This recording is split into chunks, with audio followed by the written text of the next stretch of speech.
Why are we spending as much as $3,000 on a USA-made Les Paul when FGN overseas is doing such amazing things for less than half the price? Welcome back to The Mix, I'm ABD. Today, we have a review of the FGN Neo Classic. It also has a different name. It's NGL something something. I'll put it on the screen there. If you're not familiar with FGN guitars, they are a Japanese manufactured brand. They actually, in their factory in Japan, make a couple different guitars for a couple different manufacturers, including Ibanez and a couple others. But they also make their own guitars branded FGN or Fujigen, some people say. I always said Fujigen. The name came from a mountain in Japan near the location of Fujigen, and you can see here the headstock, the FGN-shaped headstock, which is similar to Gibson, but you don't have a little mustachio at the top. You don't have a little open book at the top like Gibson has. It is a little bump. FGN, Neo Classic. And then here you have a pretty cool shaped truss rod cover, a little different than Gibson, and it says something in Japanese, and then it says Fujigen with a mountain right there. And if you haven't noticed, it is a Goldtop type P90 Les Paul standard, like 50s. The back, though, is not a C-shaped neck. It is a U-shaped neck.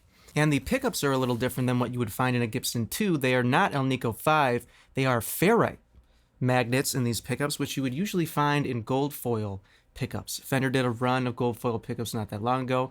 They're not the most common pickups, but here you have ferrite magnets in soap bar shaped P90 like pickups. You have a cream pickguard.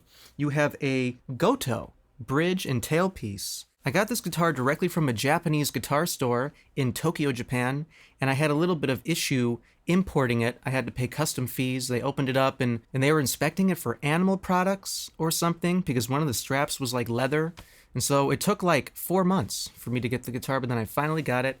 And there's a lot that I like about it. In fact, a lot that I love about it, but there's also a lot that I don't exactly love. Like the U-shaped neck. If you look at the mahogany on the neck, I don't know if you can see it so well there, but there's like a crazy flamed, sometimes you can get mahogany that almost looks like flamed maple, and here we kind of have that. It's a beautiful flamed mahogany. Here you have just normal mahogany with a chatoin effect. If you move it, it can kind of dance in the light. But something that is different than the Gibson counterpart, the back is red, whereas on a Gibson it would be more natural, less red dye, so it's actually more brown. I can actually show you the difference. So here we have a Gibson Les Paul Lite. If you're wondering why it's so thin, it is a Les Paul Classic Lite, which they do not make anymore. It's been discontinued, but it's thinner than a normal Les Paul. But if you see the color, on the back, this is Gibson Natural. It's a lot more brown and light. And here they have more of a red, which you would find on like the Cherry Burst and pretty much every other Les Paul. But on the Les Paul Classic Honey Burst and on the 50s standard Goldtop, they do a natural back. And in my opinion, I like the natural brown back more, especially with the gold or the Honey Burst. So they kind of messed that up. A little bit. There's a fly in my studio, an unwelcome guest. So back to the guitar and the specifications of the guitar. We have a rosewood neck. This guitar came from Japan. Usually if you get an FGN from America, they have a sharp horn here, like a, what do they call a Florentine? It's not as rounded like an actual Gibson, and they do that to avoid copyright. But if you get one from Japan, you can get it with the kind of normal Les Paul shape. No sharp Florentine cut, a normal Les Paul cut. But you still get a U-shaped neck, which is not my favorite. I prefer, everyone I think prefers a C-shaped neck. A D-shaped neck, if it's a soft D, can be pretty good. I'm also not really a fan of the vintage V-shaped necks on some like Fenders. But here, the U-shaped neck, it's okay. It's one of the things that I would maybe prefer to be a little different, along with the pickups being ferrite. I would prefer if they were Alnico 5 or Alnico 2, either way. The fretboard is another thing that if you get an FGN in America, they use granadello or another type of fretboard material, I'll put it here, that looks a lot like rosewood, but here we have actual rosewood. And then of course we have cream binding. There's no push-pull or anything like that because these are not humbuckers or P90s. They're not stacked or anything like that. 12-inch radius we do have on the fretboard, and there's no fret nibs like a Gibson, but that is not a big deal. You have on the back vintage type tulip tuners.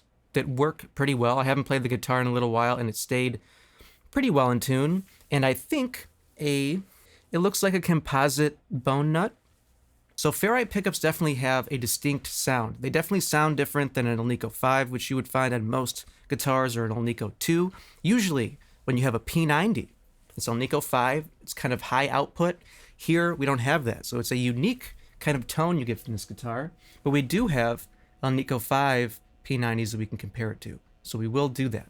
But on the neck, on a clean setting, we get this, with the tone and the volume all the way up.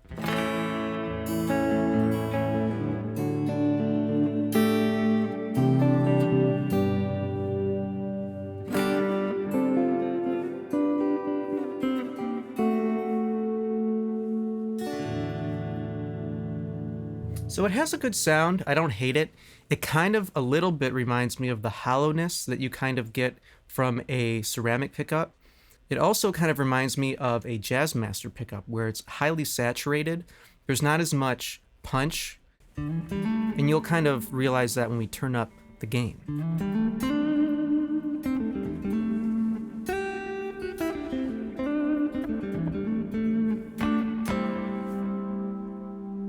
So that was on the neck. If we go to the middle position,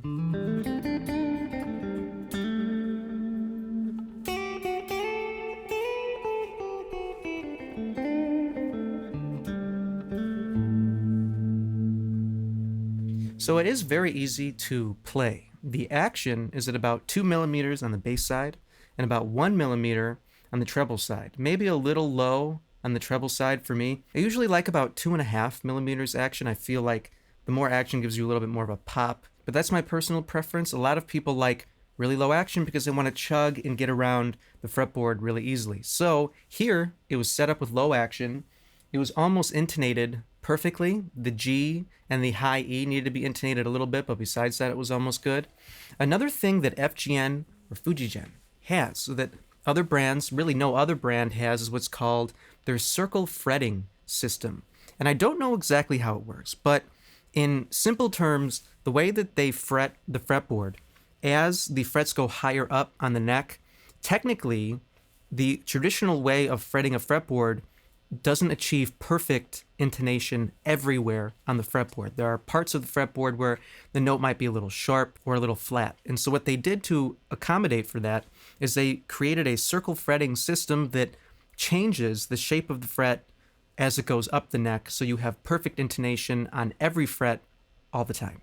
And it doesn't seem, when looking at the guitar, really what happens is as they go up, the frets start to kind of curve this way, like a little smiley face up the neck, and you can barely notice it. If you look really, really hard, you can kind of see it, but for the most part, it feels like a normal Les Paul, Epiphone, Gibson, anything like that. It pretty much feels the same to play outside of the U-shaped neck being a little different than the C-shaped neck. But it's a pretty thick neck, which is what you want on a kind of 50s standard type guitar. But overall, I did notice that the intonation is really good everywhere on the neck once I fixed the high E and G string.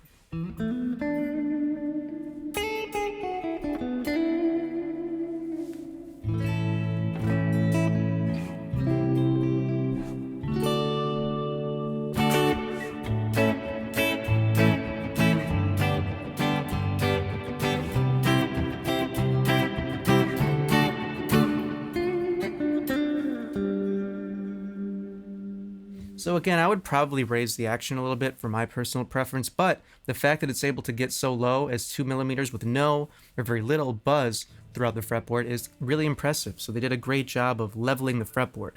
One thing I can say about FGN guitars is the quality is incredible. The craftsmanship on the guitar is basically impeccable. Everything from the finish to the fretting. The edges are phenomenal. Nothing is sharp. They are beautifully polished and shiny. The pickups were set up the correct height. They weren't too low or too uneven. The bridge and everything like that was set up great. And again, the pieces of wood that they used for the neck and the body and even the fretboard were all beautiful pieces of wood. So it really is a high quality LP that can definitely rival a Gibson, and you can get one of these for about $1,200. The American made ones on their website are sold out a lot, but they go for about $1,200. And if you get one from Japan, you're going to pay a little more. And the only place to get it without the sharp Florentine cut is from Japan. And so you might run into some customs issues like I did. I had to pay another $80 to get it through customs, which is not fun when I already paid, kind of a lot for the guitar to come from Japan, shipping, stuff like that. So that was clean on the middle position and the neck position. If we go to the bridge position, we get this. I think I got the flag.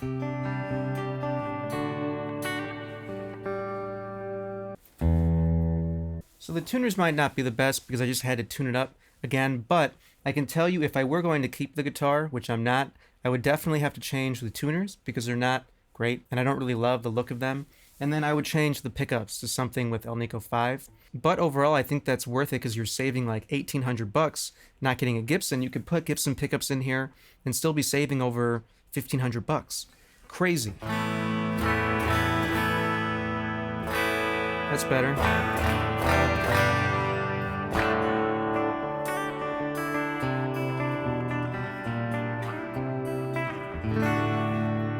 So yeah, again, the low action is nice, and I know people like low action, but for me, I prefer it a little higher, and the 1mm action for the high strings is just too low for me. I need a little more pop on it, but that's my personal preference, and you could totally change that very easily by just adjusting the screw. Actually, there's no screw head in this bridge, so you have to do it by the turn wheel, and that kind of stinks because you kind of have to have the strings loosened or off to be able to do that, because if you have full tension, it's too hard to turn that screw or turn that thumb wheel.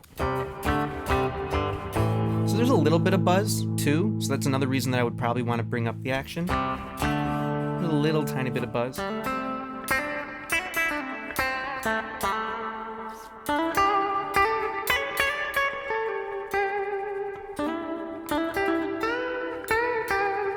Again, the pickups don't sound bad, but they're not exactly what I'm looking for when I want a P90 type pickup. If we lower the tone all the way down, we get this. Like it's underwater. Halfway.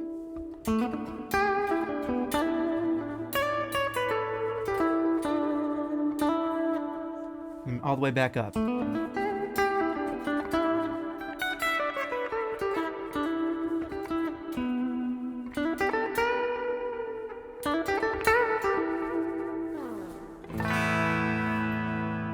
Righto. So inside the cavity, when we take the back off, we have full-size pots in there and an orange drop capacitor and pretty clean wiring, not braided wiring. And I think we have grounding kind of paint to keep the feedback out. And if you see the back here, you can tell that it is multiple pieces. I think it is 3.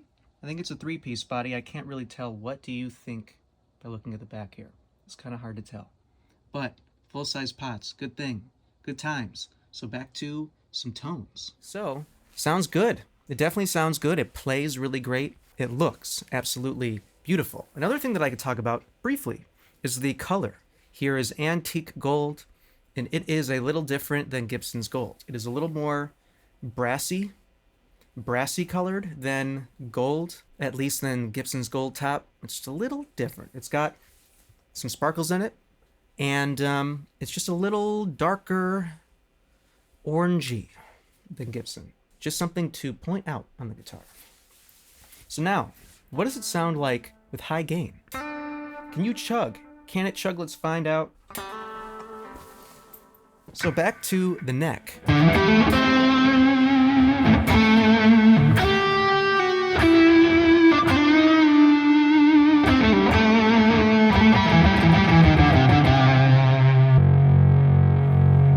Thing I noticed is the guitar has insane sustain. It'll just keep going forever.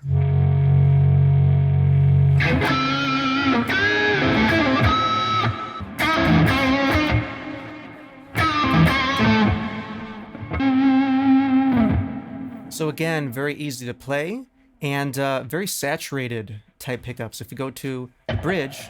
But one thing I could say, there's virtually no feedback on these pickups. I don't really know what magic that they did to do that. I don't believe they're humbucking pickups, but there's really no feedback.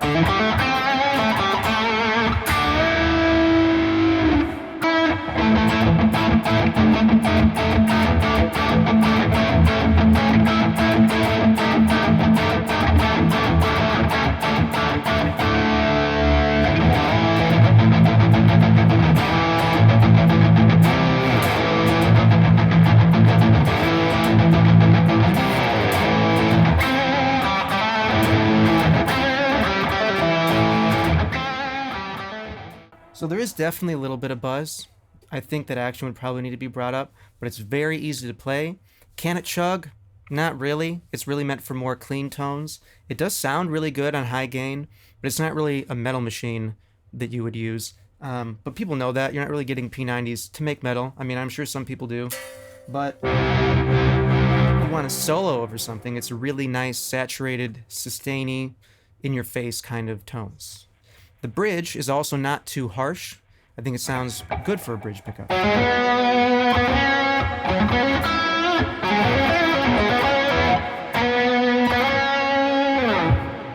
I'm kind of not used to playing that low of action, so I'm kind of a little sloppy. But as a comparison, we have another Goldtop type guitar with P90s in it that are Alnico 5. So for a comparison, let's see what that sounds like. So here we have Alnico 5 P90s, and here's what you get on the bridge, which is what we were just on.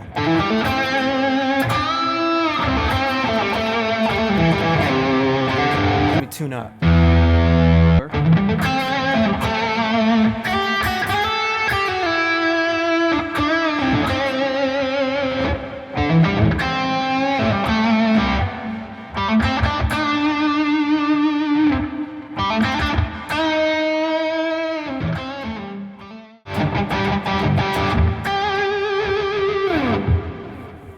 So they definitely sound different. The Alnico 5s have more of a mid-range hump and a little more snappiness to them for sure. And I think that they sound a little better at high gain, where maybe the ferrites sound a little better clean.